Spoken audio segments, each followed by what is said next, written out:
Thank you, Mr. Chairman. Director Wray, good to see you. I thank you for being here today. And I just want to remind those who are watching at home or here in the room that we are here as an oversight function. We are not here as a political tool to hammer you or your 38,000 public servants, law enforcement men and women, and to try to use you politically. But it surely doesn't feel that way all the time during this. So I thank you for your service. I thank the men and women for their service. I have a first cousin, technically I guess a first cousin-in-law, who for a very long time in the Philadelphia suburbs served as an FBI agent with integrity and honor.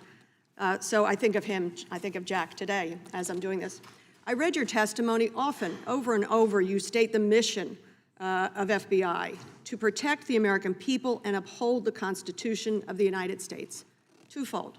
Protect the American people, uphold the Constitution. Do it by the rule of law. That's what we should be asking about. Are we doing that to the best of our ability? I want to use and examine the case of the Mar-A-Lago documents because it's been used by the former president as a pitying moment, as though he has somehow been victimized, but none of that is normal. These are serious times, and your people have serious missions about the safety of the American people and doing it lawfully. Director Wray, a ballroom, a bathroom, a bedroom, are those appropriate places to store classified, confidential information? Well, again, I don't want to be commenting on the pending case, but I will say that there are specific rules about where to store classified information and that those need to be stored in a SCIF, a secure compartmentalized information facility. And in my experience, ballrooms, bathrooms, and bedrooms are not SCIFs. Mine too. And yet that is where the former president chose to put vital information about our national security.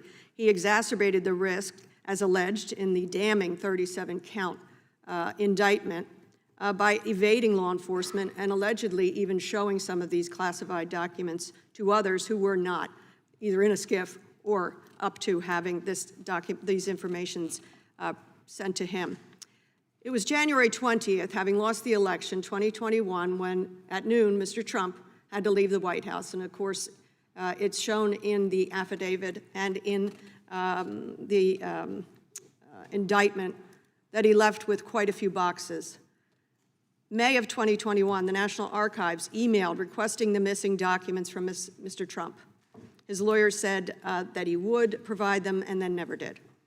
January 18 of 2022, so we're talking a full year later, Mr. Trump finally turned over 15 boxes. 14 of them contained documents with classified markings, 30 documents top secret.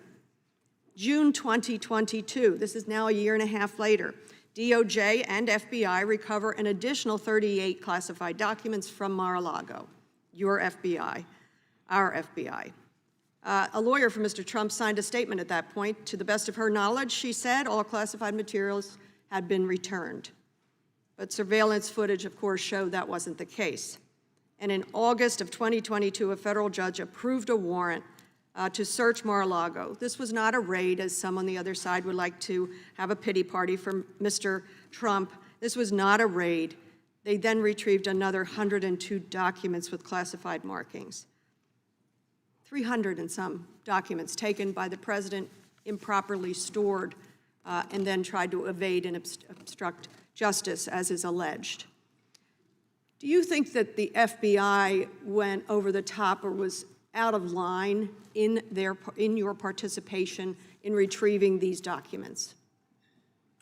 Well, again, I don't want to discuss the specifics of a pending case, but from everything I've seen, our folks in this case have proceeded honorably and in strict compliance with our policies, our rules, and our best practices. And it seems from what overview we can do, I'm taking a look here at the affidavit to get the search warrant to go on in. It was one of your special agents assigned from the Washington field office. Obviously, we don't know who, but pointed out and made the case for probable cause to go in and to collect these documents. So let's take a look at the flip side. What's the harm? What's the danger to either human assets, your employees, national security, for Mr. Trump holding on to, moving around, showing top secret documents. Where's the harm? 18 months of this going on.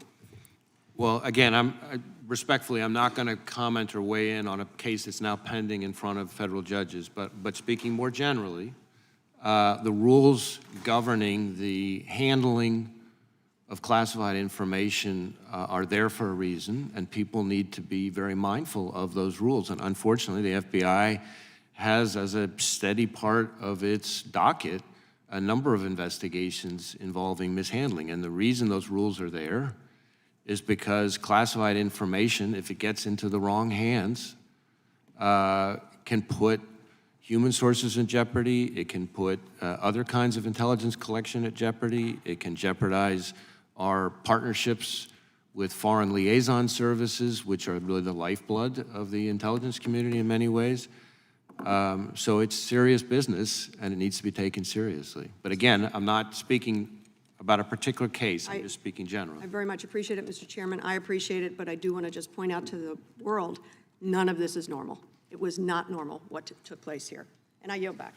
Generally, yields back. Bedroom, bathroom, ballroom. How about a